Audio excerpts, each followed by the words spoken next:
Hey folks, it's Ben. Welcome to the channel. Today we are working on, as the title says, a 2007 Chevy Uplander.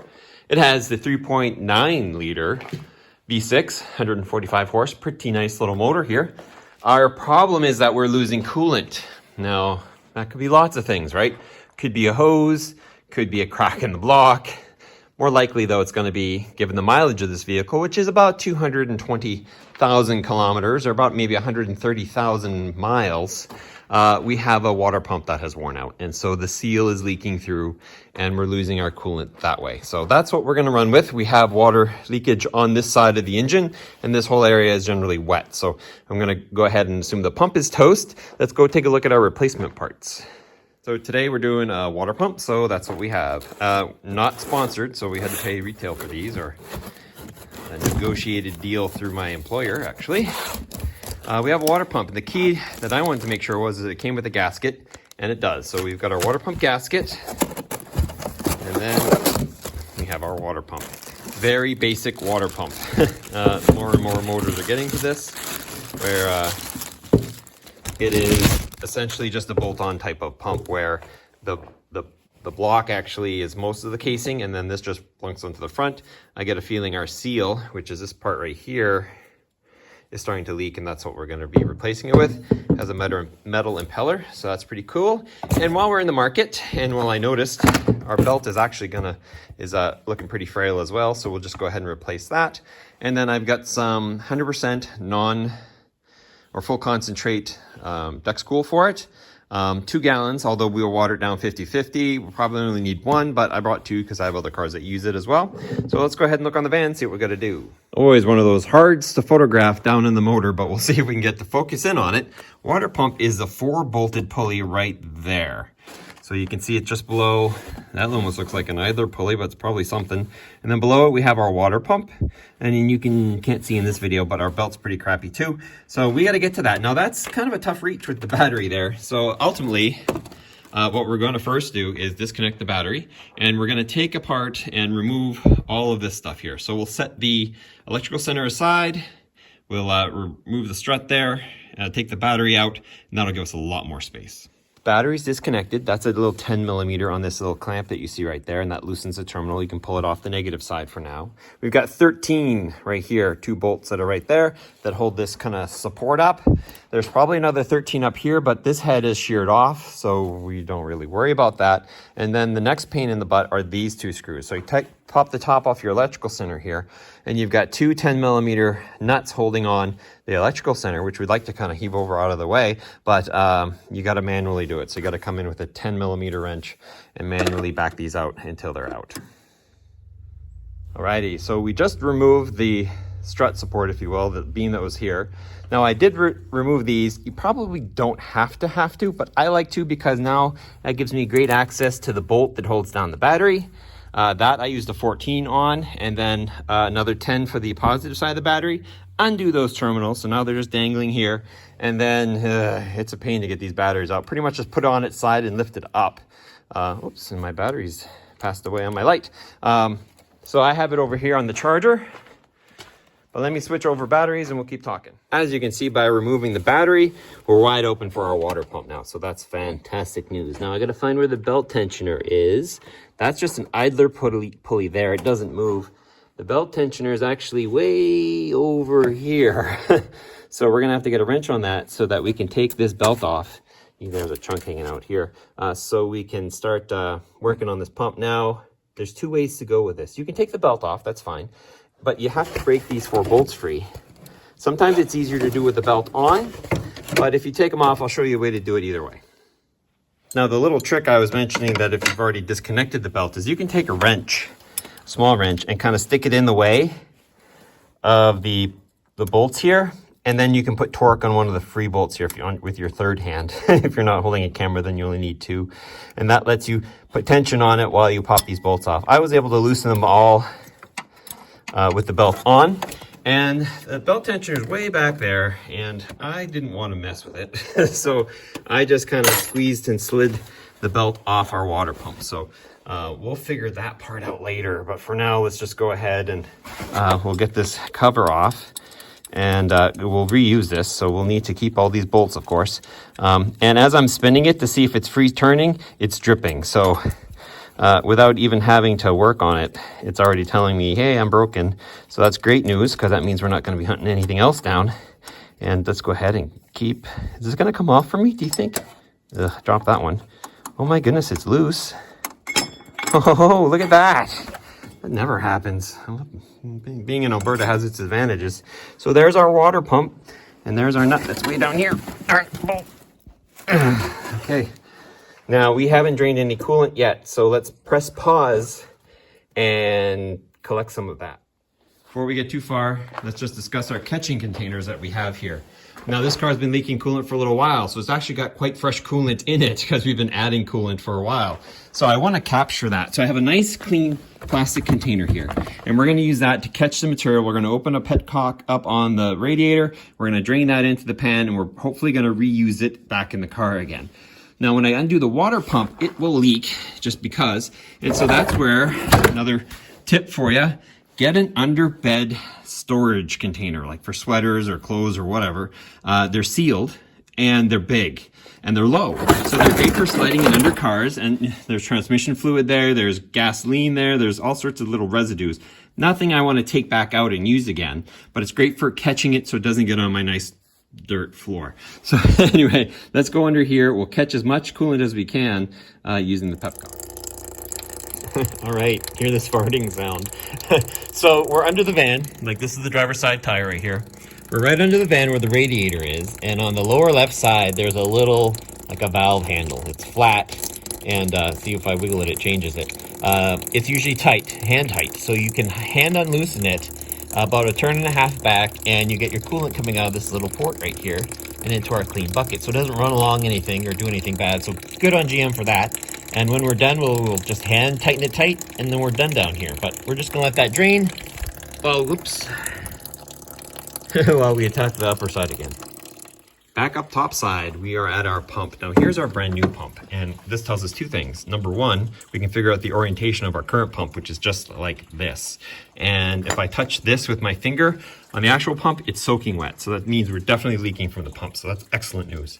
Second of all, as I take these out, I'm gonna put them into the new pump. I don't think these are different lengths. I think they're all the same, but I'm just gonna, until I'm sure, let's just go ahead, and when we pull this top one out, we'll put it in the top hole, and we'll just continue on until we have all the bolts out. Now, I feel like whispering because this is aluminum land and you don't want to offend it or it will break.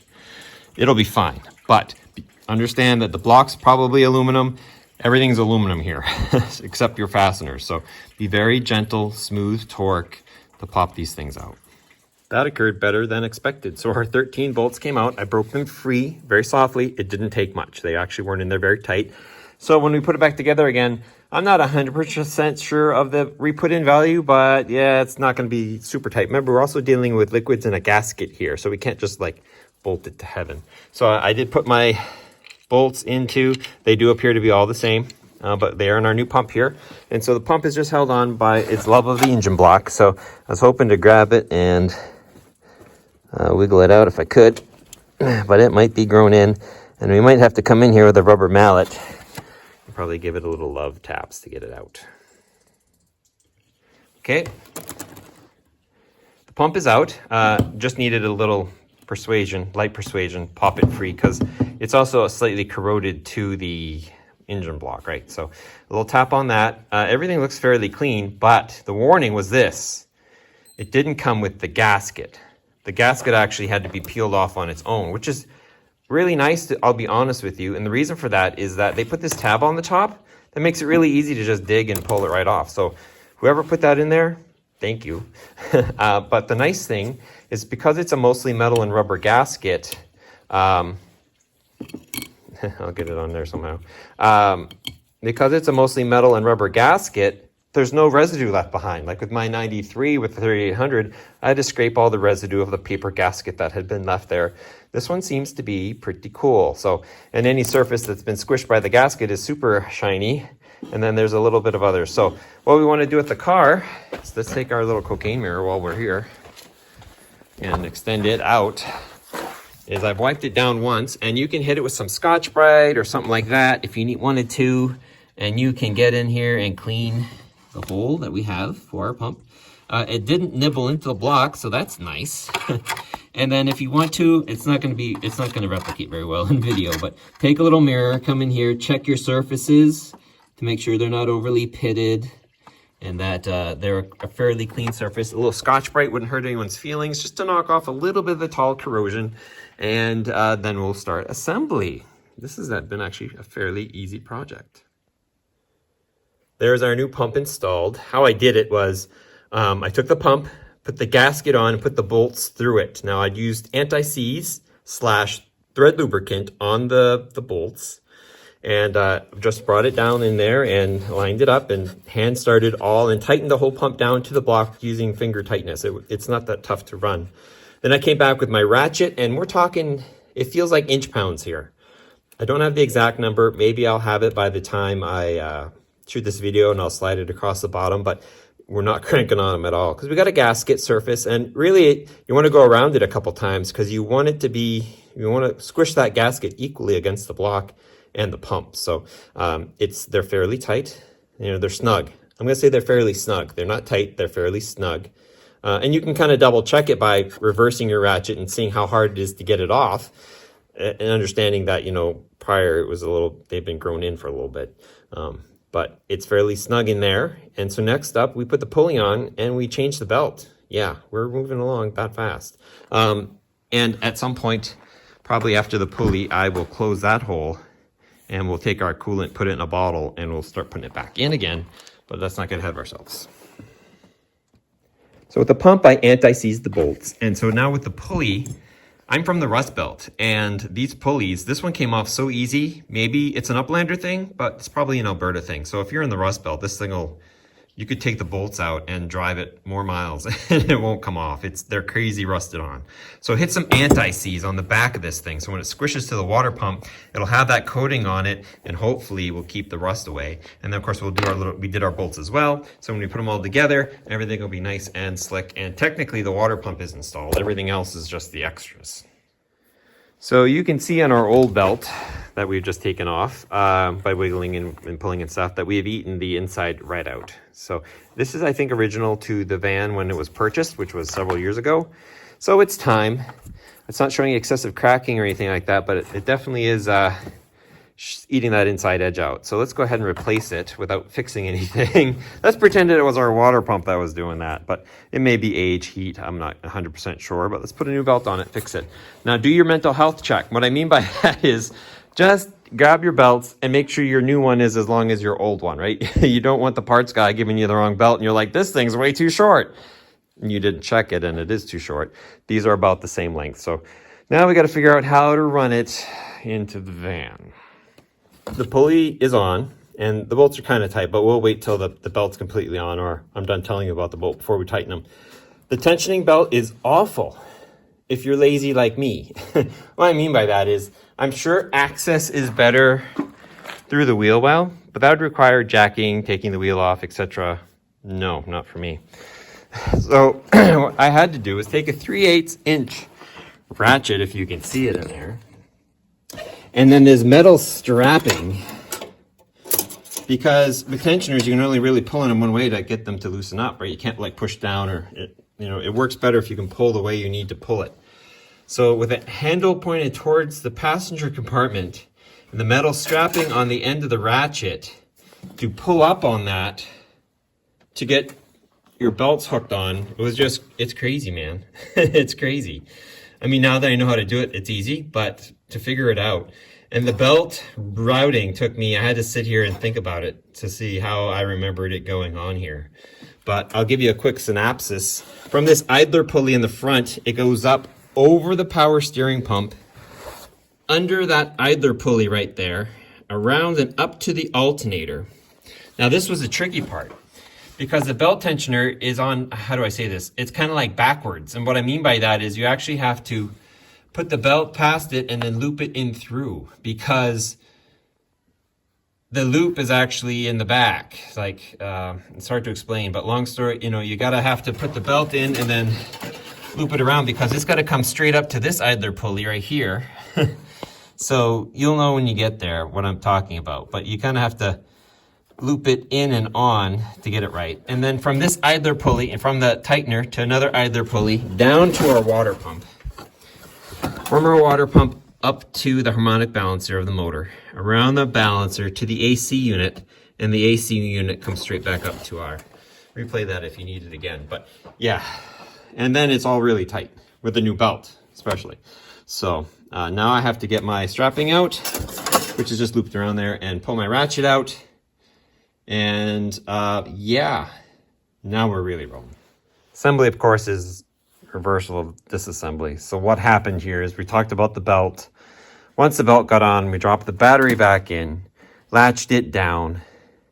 Then we put the beam back in, latched it down, put the box back on, latched it down, hooked up our battery.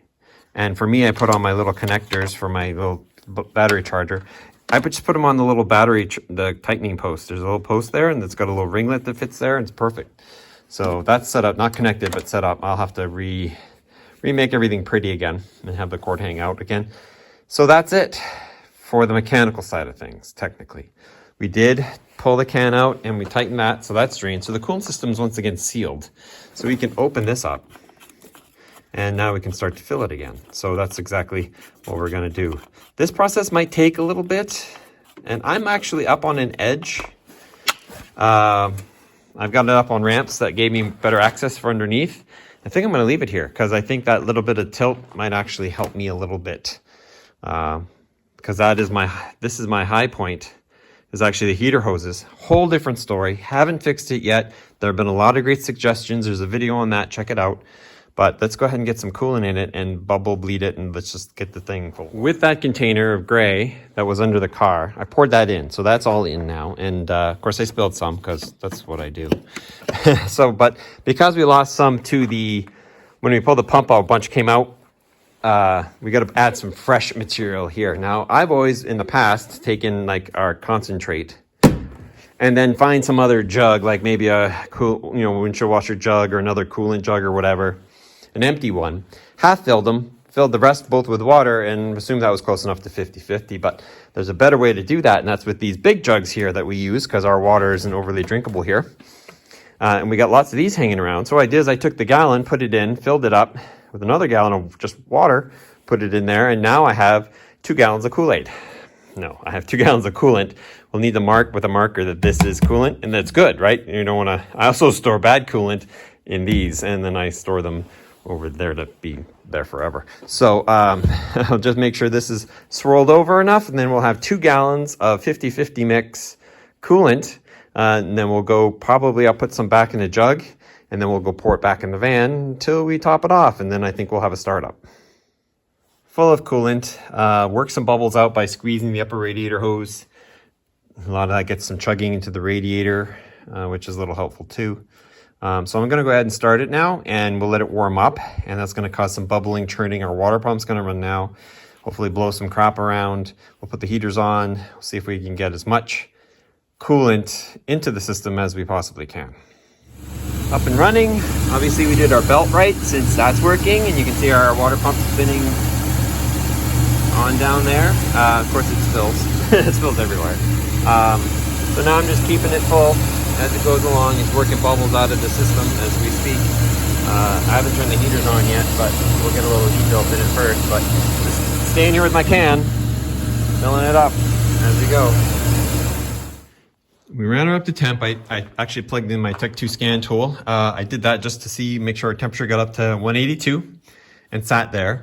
The heater vents in the cab do okay, and the rear have nothing. So the heater issue is not resolved. I didn't think it would be, but that's going to require some sort of other flushing and work that doesn't involve leaking. So yeah, there we're at. So we're going to let it sit and cool down again. We overfilled the tank. So hopefully this is sealed tight. As the liquid contracts, it'll suck liquid into our fluid into the engine block. And then, yeah, I got to put some tires and stuff like that. But that's how you change the water pump. We'll be back to, once again, once it's cool, check it, fill it, because it will need filling, no doubt. Check the tank. Do that like 3 or 4 more times, actually. Each time filling this up. And apparently that helps heater cores too, to a minor degree. But it is what you have. Okay, so that's what we're going to do, and that's how you do it. Check for leaks. Currently, we're not leaking anything that I haven't spilled all over the place. But check for leaks, like park it on the snow, see if it drips orange and stuff like that. So if you have any questions or comments, please ask them. If you could subscribe, that'd be awesome, to Turbo 231 for more awesome videos like this. This van, am I doing something else to it? No, I don't think so. I'm switching the tires out. And I think I'll plug my computer in just to scan its brains, but that's about it. If you guys have a good day. I don't think I've done a barnyard crawl on this thing yet, actually. I think I filmed one, but I didn't necessarily publish it yet. And I may have deleted it, so I might have to do it again, which would be, tomorrow would be a good day if I had to do that. I'll go look, see if there's something there.